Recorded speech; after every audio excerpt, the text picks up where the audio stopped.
मेल्यांदा सुरू आहे. डॉक्टर बाबासाहेब आंबेडकर यांच्या विचारांना महाबोधी बुद्धविहार आंदोलन कृती समितीचे निमंत्रक आदरणीय आठवले साहेब मंचकावर उपस्थित सर्व नेतेगण मंडळी,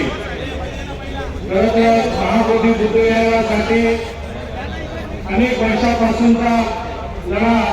बौद्ध समाज लढत आहे, परंतु खऱ्या अर्थाने निर्णायक लढाईला आता या महाराष्ट्रात सुरुवात झालेली आहे आणि आपण अशाच पद्धतीचा पाठिंबा बुद्धगयाच्या मुक्तीसाठी पुढील काळात देखील द्याल ही सर्वांकडून अपेक्षा बाळगून जय महाराष्ट्र. दिलीप ठाकरे या संदर्भात जे सुप्रीम कोर्टामध्ये केस चालू आहे, ते सुप्रीम कोर्टामध्ये ज्यांनी केस टाकलेली आहे ते दिलीप ठाकरे